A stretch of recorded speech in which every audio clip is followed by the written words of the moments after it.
भला हुआ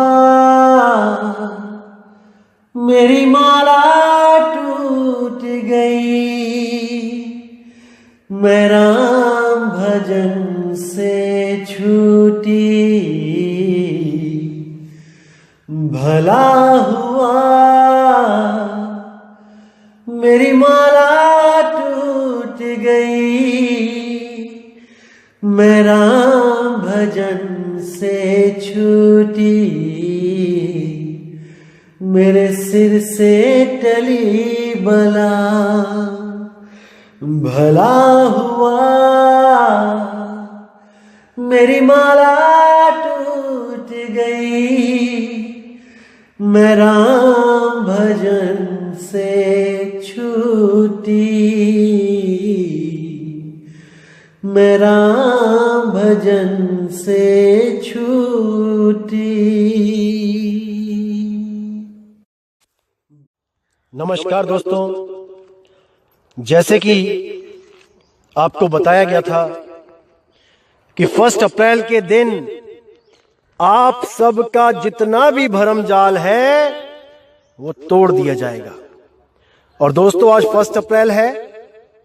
1 अप्रैल को हमारे देश में जो मूर्ख दिवस के नाम से बनाया जाता है, उस दिन की एक खासियत होती है कि कोई ना कोई आपको मूर्ख बना सकता है कभी भी, और आप उस चीज का गुस्सा नहीं कर सकते।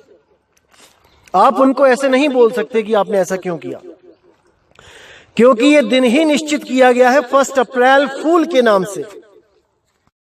लेकिन इस दिन जो जीव जागृत अवस्था में रहता है, मतलब कि जो ये याद रखता है कि आज 1 अप्रैल फूल है, वो छोटी छोटी बातों में भी पूरा विवेक लगा देता है कि कहीं उसको सामने वाला कोई मूर्ख तो नहीं बना रहा है।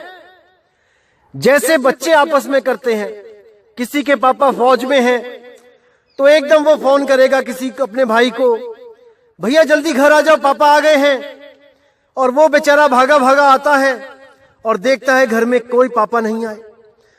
तब उसको क्या बोला जाता है कि 1 अप्रैल फूल, तुमको मूर्ख बना दिया गया है, तुम मूर्ख बन चुके हो। तब अपनी नादानी पर उस जीव को, उस बच्चे को हंसी भी आती है और दुख भी होता है कि मैं इतना प्लेग्राउंड में खेल रहा था, इतना मजे में था, लेकिन मुझे घर वालों ने पापा के नाम पे बुला लिया और मेरा सारा मजा किरकिरा हो गया और यहां पर मुझे पापा भी नहीं मिले। तो दोस्तों, इसी तरह कुछ धर्म गुरु भी आपको मूर्ख बनाने में लगे हुए हैं। ये स्वयंभू धर्म गुरु जो केवल और केवल मूर्ख बनाकर आप लोगों पे राज करते हैं, केवल मूर्ख बनाकर।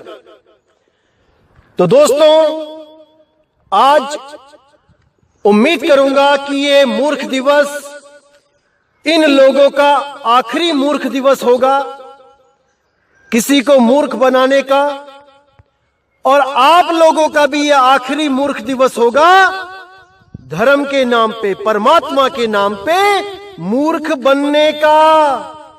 अगर आज का सत्संग आपने पूरे विवेक से सुन लिया तो मेरे भाई, इस दुनिया में ऐसा कोई नहीं होगा जो आपको मूर्ख बना पाए। लेकिन अगर आपने इसको समझने के बाद भी नहीं समझा, केवल कुछ दुनियावी लाभ के चलते इस सत्संग से किनारा कर दिया, इसको नहीं समझा, तो मेरे भाई 84 लाख की जेल आपका इंतजार कर रही है और आपको वहां से बचाने वाला इस दुनिया में कोई पैदा नहीं हुआ। क्योंकि अगर मूल ज्ञान सुनने के बाद भी आपके भ्रम खत्म नहीं हुए, तो इस अखिल ब्रह्मांड में ऐसा कोई नहीं है जो आपके इन भ्रम जाल का नाश कर सके। केवल और केवल ये मूल ज्ञान के द्वारा ही नष्ट हो सकता है मेरे भाई। नहीं तो सब के सब आपको केवल भरमाने के लिए ही बैठे हुए हैं। शिकारी जाल लगा के बैठा है। अब ये आपने देखना है कि शिकार होना है कि नहीं, किसी का शिकार बनना है कि नहीं, ये आपने देखना है। शिकारी बहुत चालाक है मेरे भाई, बहुत चालाक है। आपको शिकारी से भी 2 कदम आगे सोचना पड़ेगा, तब आप उसके जाल से बच सकते हो, नहीं तो नहीं बचोगे मेरे भाई, नहीं बचोगे। तो दोस्तों, कई लोगों ने जो हमारे इस ज्ञान को प्रचार करने के लिए लोगों को सत्संग शेयर किए, उनको समझाने की कोशिश करी। अच्छा लगा मुझे कि लोगों ने खूब ज्ञान समझा, खूब अच्छी तरह समझा, लेकिन कहीं ना कहीं उनके मनों में एक चीज खटक रही है, वो है 12वां दरवाजा। कि ये 12वां दरवाजा क्या है? मदन साहिब के जो पंथ वाले हैं वो कहते हैं 10वां द्वार गुप्त है, ब्रह्मरंध्र है ठौर, तहावा सुरती लिप्त करो देह तजो फिर और। अरे ये तो 10वें द्वार की बात करते हैं और गरीबदास जी तो 12वें द्वार की बात करते हैं। यहां पर आकर बहुत बड़ी कंफ्यूजन उनके सामने आ जाती है। ज्ञान पूरा समझ में आ गया है, हर चीज क्लियर है, लेकिन केवल ये 12वां दरवाजा रोड़ा बना हुआ है आगे बढ़ जाने के रास्ते में, केवल और केवल ये 12वां द्वार।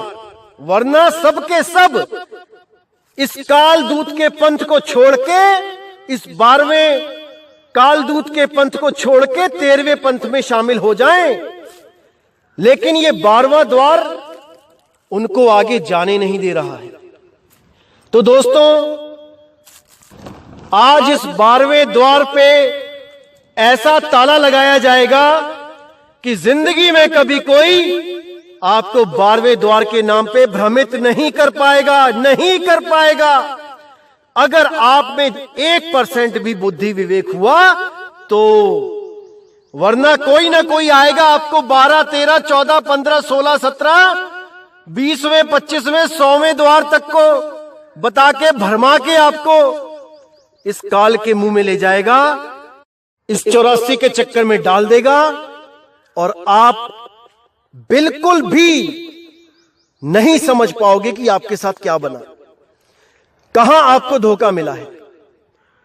तो दोस्तों, आज आपको इस 12वें द्वार का जो भरम जाल है आज तोड़ा जाएगा। पूरे विवेक के साथ इस सत्संग को सुनना मेरे भाई। साहिब बंदगी सतनाम। तो क्या कहती है वाणी? ये कबीर साहब की वाणी है, बहुत प्यारी वाणी है, और इस पर पूरा विवेक लगाना पड़ेगा, विचार करना पड़ेगा आपको, तब आपके बिल्कुल क्लियर हो जाएगा आपको कि ये 10वां द्वार, 11वां द्वार, 12वां द्वार ये क्या होता है। तो वाणी कहती है, गोरखनाथ जी के साथ जब संवाद हुआ था कबीर साहब का, तो गोरखनाथ जी ने पूछा, अवधु कहो जीव को निस्तारा, एही काया में एक 10 द्वारा, तेही माहे एक है न्यारा, कौन द्वारे प्राण निकसे ताका करो विचारा, तुम तो साहिब सब घट व्यापक, तुमको सकल पसारा, इतनी मोहिमा था नहीं, तुम ही करो विचारा। यानी हे साहिब जी, इस शरीर में 11 द्वार हैं, उसमें एक न्यारा द्वार है। किस द्वार से प्राण निकलता है और वो कहां जाता है, किस देह में वो जीव जाता है, इसका मुझे ज्ञान दो साहिब। तुम तो सब घट में व्यापक हो, तुम्हारा ही सब पसारा है, घट घट में आप विराजमान हो, आप सब बातों को जानने वाले हो, सब तरह के ज्ञान को जानने वाले हो। मेरा संशय दूर करो साहिब, मुझे बताओ। तो कबीर साहब बोलते हैं कि गुदा द्वारा प्राण निकसे नरक खानी जाए, तुरंत देह गोजवा की पाए नरक में ठहराए। कि जिन लोगों के प्राण गुदा द्वारा निकलते हैं, लैट्रिन निकल जाती है जिनकी मरते हुए, वो नरक खानी में चले जाते हैं और तुरंत देह गोजवा की पाए, जो लैट्रिन में कीड़े होते हैं, उस जून को प्राप्त करते हैं और उस विष्ठा को ही खाते हैं, उस गंध को ही खाते हैं। ये उन लोगों का हाल है जिनकी मरते समय लैट्रिन निकल जाती है। फिर कहते हैं, मूत्र द्वारा प्राण निकसे जल खानी जाए, तुरंत देह मछली की पाए, जल सूखे पछताए। अगर अंत समय में पेशाब निकल जाता है तो वो जीव पानी में जलचर मछली बन के जन्म पाता है और जल सूख जाने पर तड़प तड़प कर अपने प्राण त्याग देता है। तो आगे कहते हैं, मुख द्वारा प्राण निकले अन्न ढेरी जाए, तुरंत देह सो घुन की पाए, अन्न में ठहराए। जिन लोगों के मरते हुए मुंह खुला रह जाता है, जीभ निकल आती है बाहर को, वो लोग अन्न में चले जाते हैं। जैसे आपने देखा होगा, आप गेहूं चावल खूब डब्बों में भर भर के रखते हो, उसको नहीं भी खोलते हो तब भी बिना खोले उसके अंदर कीड़े पड़ जाते हैं। कैसे पड़ जाते हैं? ये कोई डालने जाता है क्या? अपने आप ही पैदा हो जाते हैं। तो ये वो हैं भाई जिनके प्राण मुख से निकले, जिनकी जीभ निकल आई मरते हुए। तो आगे कहते हैं, श्वासा द्वारे प्राण निकले गर्भ खानी जाए, जहां देखे गर्भ खाली तहां जाए समाए। जो नाक के द्वारा जिनके प्राण निकलते हैं, जो बैठे बैठे ही पता भी नहीं लगता कहां चले गए, श्वासों से ही निकल जाते हैं, ना हा ना हू, कोई आवाज भी नहीं निकाल पाते। जैसे आप पूरा प्राण निकाल दो नाक में से, पूरी हवा नाक से बाहर निकाल दो, पेट खाली कर दो, उसके बाद बोल के देखो, बोल भी नहीं पाओगे, आवाज भी नहीं निकलेगी, क्योंकि वायु से ही आवाज निकल रही है। जितने शब्द बन रहे हैं वायु से ही बन रहे हैं। यही वायु के द्वारा होठ कंठ जीभ लगा के उसको आकार दिया जाता है। तो कहते हैं, श्वासा द्वारे प्राण निकसे गर्भ खानी जाए, जहां देखे गर्भ खाली तहां जाए समाए। यानी जो जानवरों के गर्भ में बैल, बकरा, कुत्ता, ऊंट, हाथी, गीदड़, शेर, सियार, इन लोगों के गर्भ में, इन जीवों के गर्भ में वो वास पाता है और 84 में भटकता है। फिर कहते हैं, चक्षु द्वारा प्राण निकले अंड खानी जाए, तुरंत देह पक्षी की पाए स्वर्ग में मंडराए। जो भी आंखों से प्राण जिनके निकलते हैं, आंखें बाहर को आ जाती हैं, आंखें खुली रह जाती हैं अंत समय में, वो लोग अंडों में जाते हैं। कोई चील के अंडे में चला गया, कोई कबूतर के अंडे में चला गया, कोई कौवे के अंडे में चला गया, और वहां पर जाके पक्षी की देह को पाके स्वर्ग में मंडराए। स्वर्ग यानी ऊपर जो आसमान दिखाई दे रहा है वो स्वर्ग लोक है।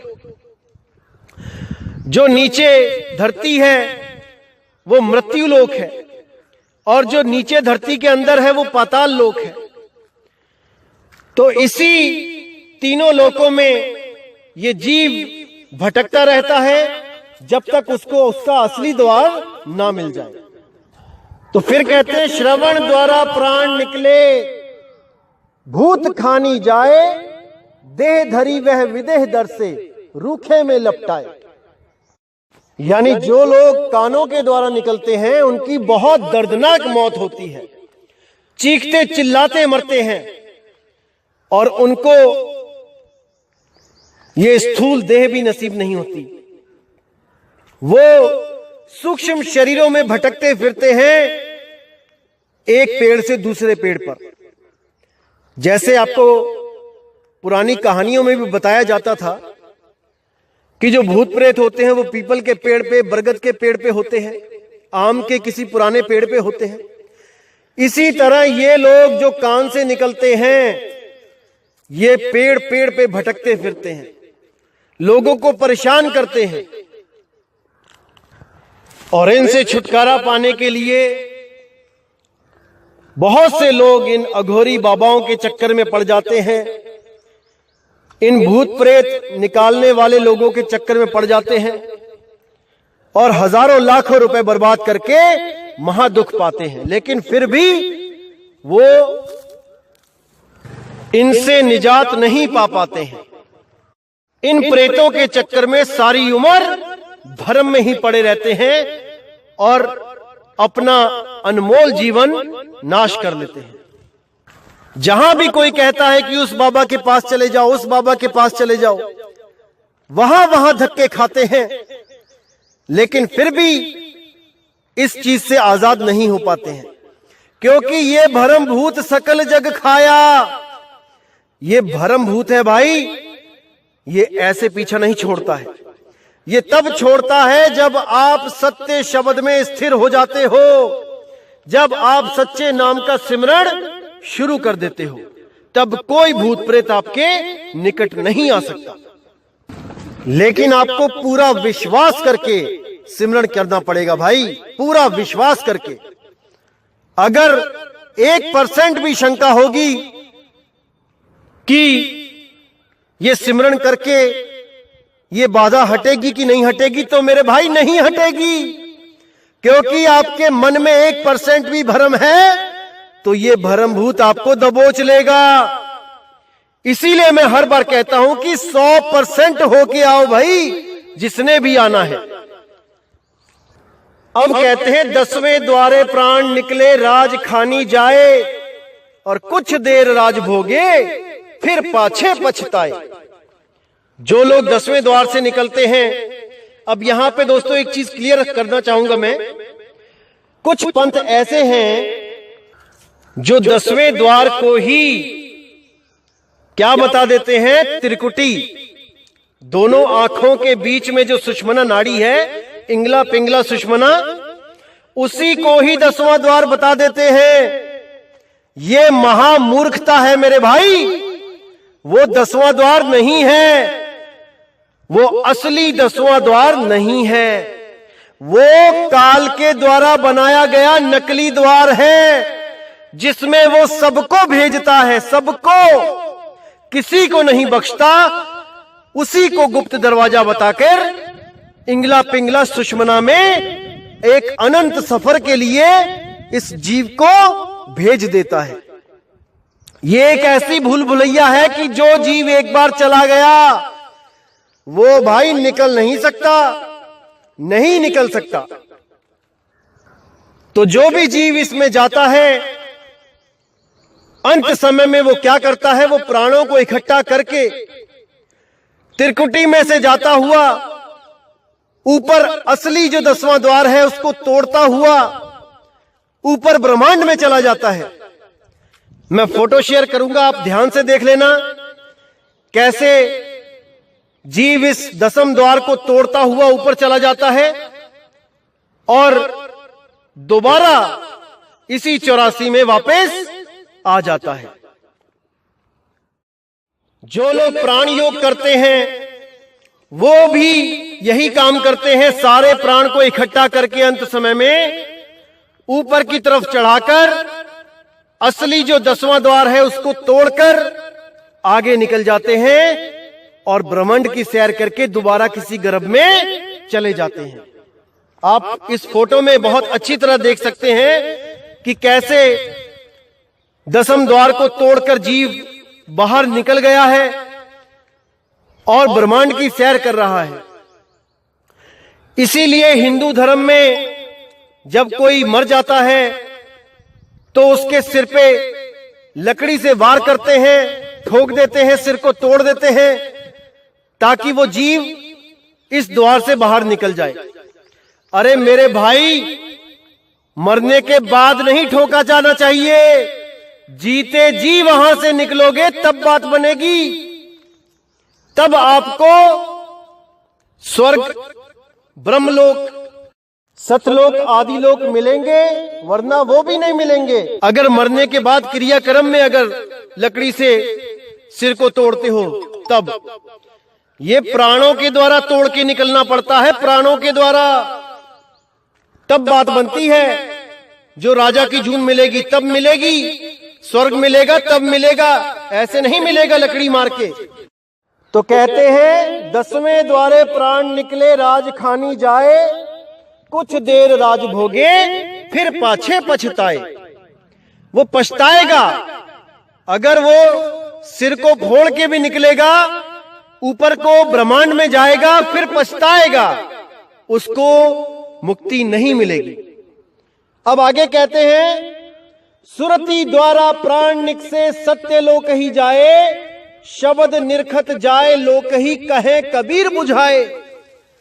कि जो सुरती द्वारा प्राण को निकालेगा, कहने का मतलब सुरती जहां पर एंटर की थी,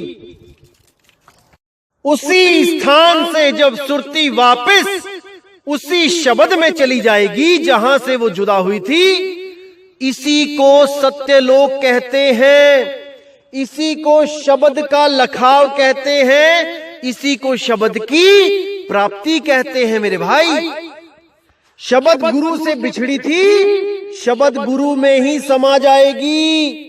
अरे सुरत समाए शब्द में, वाको काल न खाए। समझ जाओ मेरे भाइयों, समझ जाओ। इस अवस्था में प्राण और सुरति दोनों अलग हो जाते हैं। श्वास और सुरति अलग अलग हो जाते हैं। श्वास रह जाती है ब्रह्मांड में और सुरति आगे का रास्ता सफर तय करके हमेशा के लिए इन 5 तत्वों से न्यारी हो जाती है, अपने निज स्वरूप, अपने मूल ठिकाने पे पहुंच जाती है। इसी को मुक्ति पद कहा जाता है मेरे भाई, इसी को मुक्ति बोला जाता है। तो अब जब हम हिसाब लगाते हैं कि कितने द्वारों से कहां कहां जीव गया है, कितने द्वारों को बताया गया है इस वाणी में, तो हिसाब लगाइए। देखिए, गुदा द्वार 1, मूत्र द्वार यानी कि पेशाब निकल जाना 2, मुख द्वार 3, श्वासों का द्वार 2 नाक के छेद 3 और 2 5, चक्षु द्वार 2 आंखों के छेद 5 और 2 7, श्रवण द्वार कानों के छेद 7 और 2 9, 10वां द्वार जिसके द्वारा जीव राजा बनता है वो हो गया 10वां द्वार, जिसको रंभ द्वार भी बोल दिया जाता है। ये हो गए 10 द्वार। और जो 11वां द्वार है वो है सुरती शब्द मेल, जिसको बोला जाता है शब्द द्वार। शब्द बिना सुरत आंधरी कहो कहां को जाए, द्वार न पावे शब्द का फिर भटका खाए। तो 11वां द्वार है शब्द द्वार। जो शब्द का आपको भेद दिया जाता है, सुरती उसी शब्द में जब समाएगी तो वही शब्द एक तरह का द्वार बता दिया गया है कि तभी तो समाएगी। जब किसी कमरे में हमने जाना होता है, यानी हमें कमरे में समाना है, तो वहां पे एक दरवाजा होता है। लेकिन जब शब्द में सुरत समाएगी तो वहां पे कोई दरवाजा नहीं होगा, वो दरवाजे के बिना ही दरवाजा है, वो शब्द द्वार है। इसीलिए बोला गया है 10हों द्वार नरक भर बूढ़े, तू गंदी को बेड़ो। यानी 10 द्वार से भी निकल जाओगे शरीर को त्याग के, तब भी तुम्हारी मुक्ति नहीं होगी जब तक तुम्हें 11वें द्वार रूपी शब्द का लखाव करने वाला गुरु ना मिल जाए तो। और अगर आप त्रिकुटी को भी जोड़ोगे, जो इंगला पिंगला और सुषमना द्वार है, तो यही शब्द द्वार 11वें की जगह 12वां हो जाएगा। इसी को 12वां द्वार कहा जाएगा। लेकिन ऐसा नहीं है भाई, इंगला पिंगला सुषमना को 10वां द्वार नहीं कहा जाता है, उसको तीसरा तिल शिव नेत्र कहा जाता है, जिसके खुल जाने पर जीव भस्म हो जाता है।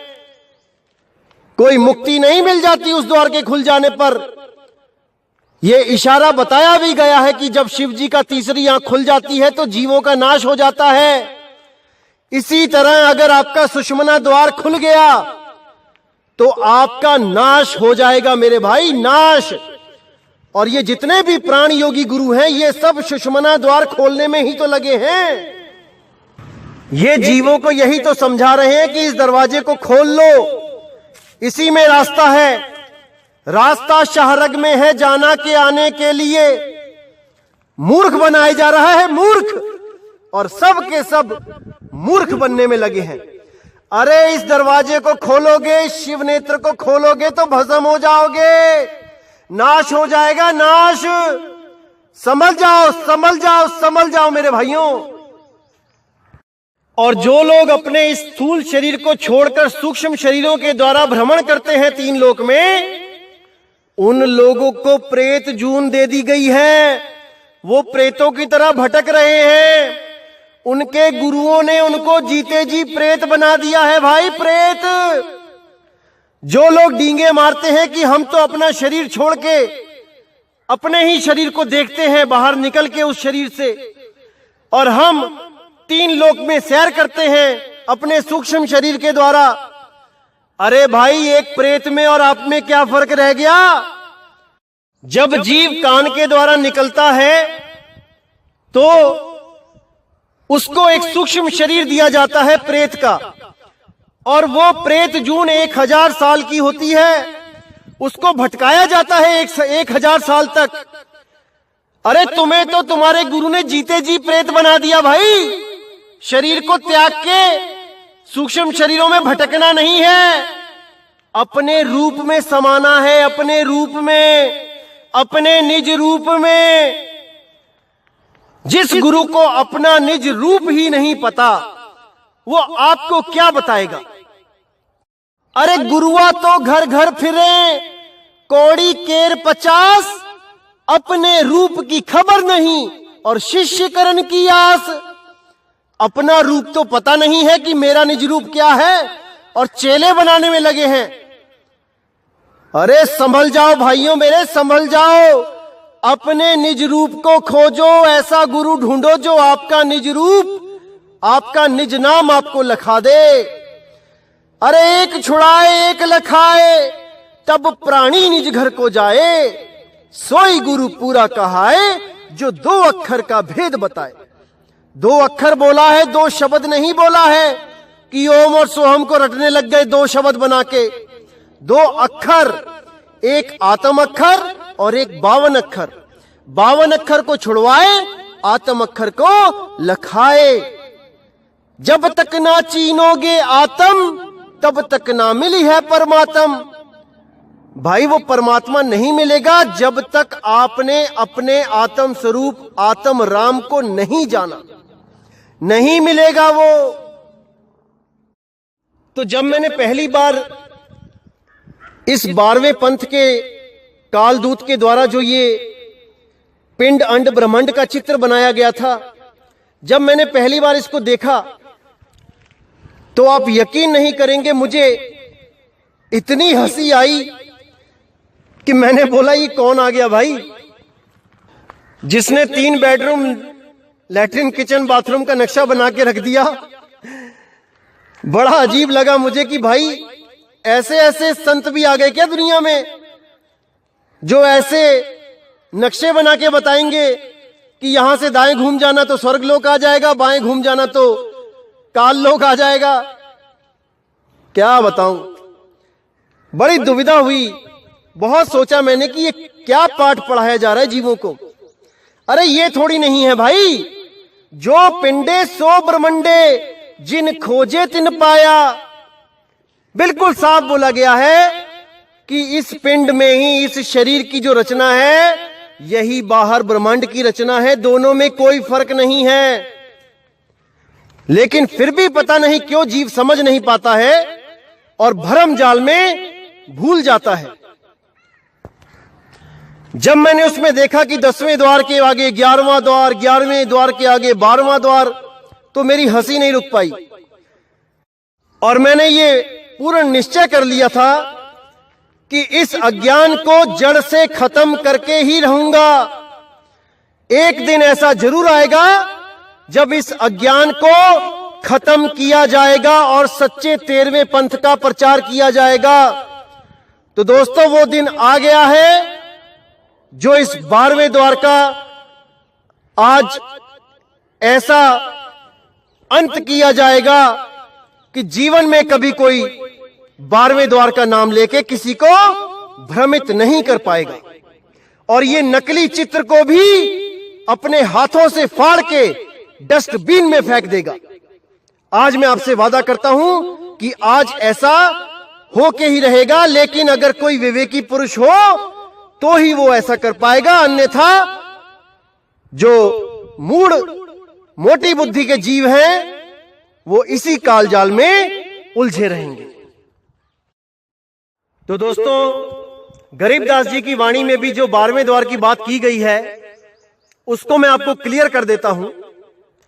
गरीबदास जी ने भी इन ही 11 दरवाजों का जिक्र किया है जो कबीर साहब ने किया है, क्योंकि चेला कभी गुरु से आगे की बात नहीं कर सकता। लेकिन उन्होंने 12वां द्वार क्यों बोला, इसके पीछे बहुत बड़ा रहस्य है। जब कबीर साहब ने गरीबदास जी को नाम दिया और उनको बोला कि तुम इस वाणी के द्वारा पूरा प्रकाश करोगे मेरे नाम का, मेरे शब्द का, तो गरीबदास जी बहुत प्रसन्न हो गए। उन्होंने कहा, अहो भाग्य मालिक, आपने मुझे इतना बड़ा काम सौंप दिया, मैं बहुत खुश हूं। लेकिन जब कबीर साहब ने बोला कि गरीबदास जी, आप ही के पंथ में काल के दूत भी आएंगे और वो वाणी का अर्थ का अनर्थ करेंगे, इसलिए तुम ऐसी वाणी लिखना जो बहुत ही ज्यादा रहस्यमयी हो, बहुत ज्यादा गूढ़ हो, ताकि काल के दूत इस वाणी को समझ ही ना पाएं और उल्टा सुल्टा जो भी उनके मन में आए व्याख्या करते चले जाएं। तब उन्होंने बोला कि तुम अपनी वाणियों में 12वें द्वार का जिक्र करो, 12वें द्वार का जिक्र करो। तब गरीबदास जी ने बोला, महाराज जी, जितने भी संत हुए हैं आज तक किसी ने 12वें द्वार का जिक्र नहीं किया, यहां तक कि आपने भी 11वें द्वार को ही शब्द द्वार बोला, तो मैं 12वें द्वार को कैसे प्रकट करूंगा? ये तो बहुत बड़ा अनर्थ हो जाएगा, जीव भ्रमित हो जाएंगे। तब कबीर साहब ने बोला, तुम फिक्र मत करना गरीबदास, जब मेरे 13वें पंथ का प्रचार होगा तब ये सारे द्वार क्लियर कर दिए जाएंगे। तुम 12वें द्वार का जिक्र जरूर करना, क्योंकि जो नकली गुरु काल दूत आएंगे वो भी 11वें द्वार का जिक्र करेंगे, वो भी मेरी वाणी बोलेंगे। कौन सी वाणी? 9 द्वारे संसार सब 10वां योगी साध, एकादश खिड़की बनी जानत संत सुजान। ये वाणी बोल के कुछ काल के दूत भी अपने आप को घोषित करेंगे कि हम 11वें द्वार को जानते हैं, यानी शब्द को जानते हैं, और सार शब्द के नाम पे केवल कान में धू धू कर देंगे, कान में फूंक मार के कह देंगे हमने सार शब्द तुम्हारे अंदर प्रवेश करा दिया है, अब तुम्हें काल नहीं रोक सकता। मूर्ख बनाएंगे लोगों को, मूर्ख। लेकिन गरीबदास, तुम्हारी वाणी का सहारा लेके काल के दूत ही दूसरे काल के दूत को गलत साबित कर देंगे। वो 12वां द्वार कह के 11वें द्वार वाले को गलत साबित कर देंगे, और 11वें द्वार वाले लोग भागे आएंगे 12वें द्वार वाले कालदूत की शरण में, क्योंकि उनको लगेगा शायद इससे आगे भी कोई 12वां द्वार है, हमें वहां जाना है। तब गरीबदास जी ने कहा, महाराज, लेकिन शब्द से आगे तो कोई द्वार ही नहीं है, तब क्या किया जाएगा? अगर ये लोग भ्रमित हो गए तो, वो कालदूत ने सबको भ्रमित कर दिया तो। तब गरीबदास जी महाराज को बोला गया कि वो काल का दूत 12वें द्वार का नाम ले लेके सबसे झगड़ा करेगा, सबको झूठा सिद्ध करेगा, यहां तक कि अहंकार के वश अपनी ही सरकार से, अपने ही देश के लोगों से झगड़ा करेगा और उसको उम्र कैद हो जाएगी, आखिरी सांस तक वो जेल में रहेगा। तो गरीबदास जी ने कहा महाराज वो तो ठीक है, लेकिन आगे जो उसके वंशज, उस काल दूत के आगे जो पंथ चलाएंगे, उसके सगे संबंधी, उसके शिष्य, तब तो जीव परेशान हो जाएगा, तब तो जीव भटका खाएगा। तब कबीर साहब ने कहा तुम फिक्र मत करना गरीबदास, तुम अपनी वाणी में उस 12वें द्वार का जिक्र जरूर करना। जब मेरे असली 13वें पंथ का प्रचार होगा तब वो प्रचारक हर चीज क्लियर कर देगा। क्या होते हैं 10वें द्वार, क्या होता है 11वां द्वार, क्या होता है 12वां द्वार, वो सब बता देगा। वो ये बता देगा कि 12वां द्वार और कुछ नहीं भाई, कोई ब्रह्मांड में, कोई आसमान में नहीं है भाई, कि 10वें के बाद आगे 11वां द्वार मिलेगा, फिर आगे 12वां द्वार मिलेगा, फिर आगे कोई कुछ और मिलेगा। वो ये क्लियर कर देगा कि 12वां द्वार ही नाभि द्वार है, जिसके द्वारा बच्चे को खाना पीना सांस मिलती है गर्भ के अंदर, वही वो 12वां द्वार है, और कोई आसमान में नहीं है 12वां द्वार। तब गरीबदास जी ने बोला कि महाराज जी उसकी बात का यकीन कौन करेगा, कौन समझेगा उसकी बात को। तो कबीर साहब ने कहा कोई बात नहीं गरीबदास, जो 12वें पंथ का कालदूत होगा मैं उसके अंदर ये फीड कर दूंगा कि वो अपने हाथों से इस सत्य को अपने ही ग्रंथ में लिख के जेल जाए। तुम बिल्कुल फिक्र मत करना गरीबदास, ये सब मैं अपने आप संभाल लूंगा। लेकिन तुम भी वाणी में हल्का सा इशारा दे देना कि वो 12वां द्वार क्या है, ताकि बिल्कुल कंफ्यूजन खत्म हो जाए और जीवों के सामने सत्य और असत्य बिल्कुल सही रूप से आ जाए, और विवेक के द्वारा जीव सत्य असत्य का निर्णय करके असत्य को त्याग के और सत्य के साथ हमेशा के लिए जुड़ जाएं। ऐसा जरूर करना गरीबदास। जैसे गीता ज्ञान दाता के मुंह से जो सच उगलवाया गया था, कबीर साहब की दया से ही वो निकला था, जो उसने पूरा आत्मज्ञान दिया दूसरे अध्याय में, लेकिन बाद में ले जाकर फिर अपने ही मंत्रों में उलझा लिया, ओम तत्सत में उलझा लिया इस जीव को। जैसे उसके मुंह से मैंने सत्य निकलवाया था, वैसे ही मैं इस 12वें पंथ के कालदूत के हाथों से सत्य लिखवाऊंगा। बिल्कुल फिक्र मत करना गरीबदास, इस जीव को बचाने के लिए मुझे बहुत कुछ करना पड़ता है, बहुत सी लीलाएं दिखानी पड़ती हैं, बहुत कुछ करना पड़ता है, लेकिन अपने बच्चों की रक्षा के लिए, चाहे उसके बाद कोई मुझे झूठा ही क्यों ना कहे, मुझे मूल ज्ञान और पवित्र ज्ञान को अलग अलग तरह से पेश करना ही पड़ता है अपने बच्चों के लिए, क्योंकि मेरे बच्चे अभी इतना विवेकी नहीं है कि उनको सीधा मूल ज्ञान समझ में आ जाए। अरे धर्मदास ये जग बौराना, कोई न जाने पद निर्वाणा, यही कारण मैं कथा पसारा, इन सब से कहिए राम ने आरा। ये जो मैंने कथा पसारी है पवित्र ज्ञान की, ये एक कहानी ज्ञान मुझे बताना पड़ा, मेरी मजबूरी थी, क्योंकि ये जीव इस काल के जाल में ऐसा उलझ चुका है कि वो मेरी बात को समझ ही नहीं सकता। इसलिए मुझे ये कहानी बता के समझाना पड़ता है अपने प्यारे बच्चों को। लेकिन अगर कोई कहे कि कबीर साहब तो दोगले हैं, कबीर साहब तो अलग अलग चीज बताते हैं सबको, तो भाई ये उनकी नादानी है। बुद्धि का लेवल देखने के बाद ही ये ज्ञान मैं किसी को समझा सकता हूं। ये ज्ञान मोटी बुद्धि में नहीं आता धर्मदास, गरीबदास। इसीलिए ये कहानी ज्ञान बहुत जरूरी है कुछ कंसेप्ट्स क्लियर करने के लिए। लेकिन कहानी ज्ञान से मुक्ति नहीं मिलती, मुक्ति तो मूल ज्ञान में आके ही मिलेगी भाई। इसलिए पहले कहानी ज्ञान को समझो, इस पवित्र ज्ञान को समझो, उसके बाद मूल ज्ञान की तरफ बढ़ जाओ, तभी आपको मुक्ति मिलेगी। अन्यथा आप यहीं जन्म मरण 84 में भटकते रहोगे। इसी अटपटी वाणी का इशारा गरीबदास जी ने अपनी वाणी में भी दिया कि हमरी गाई गाएगा, 3 लोक में धक्के खाएगा। कोई भी संत अपनी वाणी को ऐसे नहीं बोलता कि मेरी वाणी गाओगे तो 3 लोक में धक्के खाओगे। ये केवल इसलिए बोला क्योंकि मेरी वाणी गाएंगे तो सब, लेकिन वो भेद किसी को नहीं पता होगा, इसलिए उन्होंने ये इशारा दिया।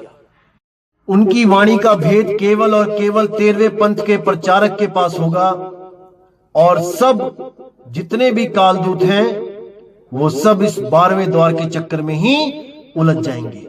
सब यही सोचते रहेंगे कि 10वें के बाद 11वां, 11वें के बाद 12वां आएगा। यहां तक कि उस कालदूत को भी खबर ना रहेगी कि परमात्मा ने उससे उसी के ग्रंथ में क्या लिखवा दिया है, और वो भी सबको 12वां करके भ्रमित करता रहेगा।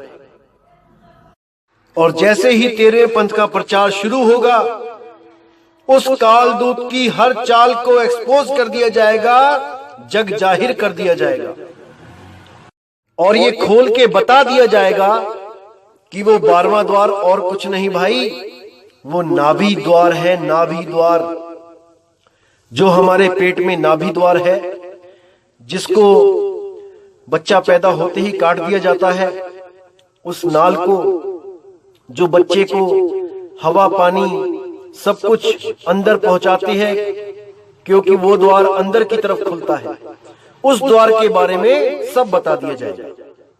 और इसका प्रमाण उस 12वें पंथ के कालदूत के ग्रंथ में भी दिखाया जाएगा। तो आप देखेंगे 12वें पंथ के जो कालदूत की जो हस्तलिखित जो एक ग्रंथ है, उसमें जो अध्याय है स्वसम वेद बोध का सारांश, पेज नंबर 422, जब आप इस पे देखेंगे तो वहां पे क्या लिखा है बिल्कुल क्लियर हो जाएगा इसको समझने के बाद। स्वसम वेद बोध पृष्ठ 163 का सारांश, मृत्यु के समय जीव जिस रास्ते से जाता है उसके भविष्य का ज्ञान। अथ जीव के अंत काल वाली वाणी। देखिए क्या लिखा है इसमें, अंत काल जब जीव को आवे, यथा कर्म तस देही पावे। हेठ यानी गुदा द्वार जब जीव निकाशा, नरक खानी में ताको बासा। गिरे नरक शीश बल जाई, ताही में पुनि रहे समाई। नाभि द्वारे जो प्राण चलाना, जलचर योनि माही प्रगटाना। मूत्र द्वार कर जीव पयाना, पशु योनि में तास ठिकाना। मुख द्वार ते जीव कड़ी आवे, अन्न खानी में बासा पावे। श्वास द्वार ते जीव जब जाता, अंडज खानी में सो प्रकटाता। नेत्र द्वार जब जीव सिधारा, मक्खी आदि तन सो धारा। श्रवण द्वार ते जीव जब चाला, प्रेत दे पावे तत्काला। दशम द्वार ते निकसे प्राणा, राजा होए भोग विधि नाना। रंभ द्वार ते जीव जब जाता, परम पुरुष के लोक समाता।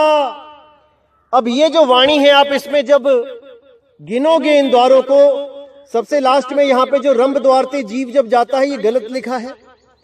यहाँ पे होगा सुरती द्वार ते जीव जब जाता। जब सुरती द्वार से जीव जाएगा, जहां से सुरती आई थी उसी द्वार से जीव जाएगा, यानी शब्द द्वार की तरफ इशारा है। तब इन द्वारों को जब आप गिनोगे तो ये 12 हो जाएंगे। देखिए, हेठ गुदा द्वार 1, नाभि द्वार 2, मूत्र द्वार 3, मुख द्वार 4, श्वास द्वार 2 6, नेत्र द्वार 2 8, श्रवण द्वार 2 10, और उसके बाद दसम द्वार ये 11, और रंभ द्वार यानी जिसको सुरती द्वार बोल रहे हैं वो 12। तो यहां पे हो गए 12 द्वार। अब आइए आगे क्या लिखा है देखते हैं इन 12 द्वार के बारे में। आगे लिखा है इसी ग्रंथ में, इन वाणियों में नाभि द्वार का भी वर्णन है। नाभि द्वार यानी 12वां द्वार, जो हमारे पेट में जो नाभि है, जो गर्भ के समय जो जिसमें से खाना पीना हमें मिलता है, जो अंदर की तरफ खुलती है, हमारे पेट की तरफ खुलती है, वो है 12वां द्वार। क्या लिखा है कि इन वाणियों में नाभि द्वार का भी वर्णन है। इसको संत गरीबदास जी ने कहा है बड़वानल का द्वार है नाभि नाभि के नीचे। हो गया क्लियर? बिल्कुल क्लियर है, साफ लिखा है बड़वानल का द्वार है नाभि नाभि के नीचे। अन्य 10 द्वार तो सामान्य संत भगत भी जानता है, परंतु 12वें द्वार का ज्ञान केवल इस लेखक रामपाल दास को है, अन्य को नहीं है। नाभि द्वार शरीर के अंदर ही खुलता है, इसलिए इसको मुख्य द्वारों में नहीं गिना जाता। तो आप सब अब समझ जाइए कि कितना बड़ा मूर्ख बनाया जा रहा था आपको 12वें द्वार के नाम पे, जबकि ये 12वां द्वार कोई आसमान में नहीं है भाई, कि 10वें के आगे 11 और 11 के आगे 12 है। अरे ये तुम्हारी नाभि है, जिसमें तुम रोज उंगली फेरते हो, नहाते हुए साफ करते हो, यही है वो 12वां द्वार। आगे से कोई भी काल का दूत आपको भ्रमित करेगा 12वें द्वार के नाम पे, थोड़ी सी कमीज उठा के उसको 12वें द्वार का दर्शन करवा देना। जिंदगी में दोबारा कभी नहीं बोलेगा तुम्हारे सामने आके कि 12वें द्वार के पार परमात्मा रहता है। मूर्ख बना रखा है, मूर्ख। अरे चोर चुरावे तुमबड़ी वो गाडे पानी में, वो गाडे वो ऊपर आवे सच्चाई छानी ना। तो ऐसे चोरों से बच के रहना मेरे भाई, जो आपको केवल और केवल भ्रमित करते हैं। जैसे अंग्रेजों का जो फंडा था वो था कि फूट डालो और राज करो, और इन काल दूतों का फंडा है कि भ्रम में डालो और राज करो। अब ये आपने देखना है कि आपने भ्रमित होना है कि नहीं होना है। इस दास ने तो अपना काम कर दिया है मेरे भाई। उस बंदी छोड़ की दया से आपको ये सारा ज्ञान समझाया जा रहा है। अगर आप अभी भी नहीं समझे तो मेरे भाई स्वयं परमात्मा आके भी नहीं समझा पाएगा। इसलिए आपको मैं फिर कहता हूं कि किसी पर भी विश्वास करने से पहले 100 बार परख लो कि कहीं आपको मूर्ख तो नहीं बनाया जा रहा है परमात्मा के नाम पे। तो मेरे भाई, जो कुछ भी आपको बताया जा रहा है ध्यान से समझ लो। ये आखिरी जन्म है आपका। इस इंसान जन्म में भी अगर आपने ये चीज नहीं समझी तो कब समझोगे? क्या 84 में जाने के बाद समझोगे? अभी नहीं समझे तो मेरे भाई कभी नहीं समझोगे, कभी नहीं। इसलिए मैं कह रहा हूं कि हर चीज को बिल्कुल क्लियर कर दो, ताकि 1% भी भ्रम आपके दिमाग में ना रहे।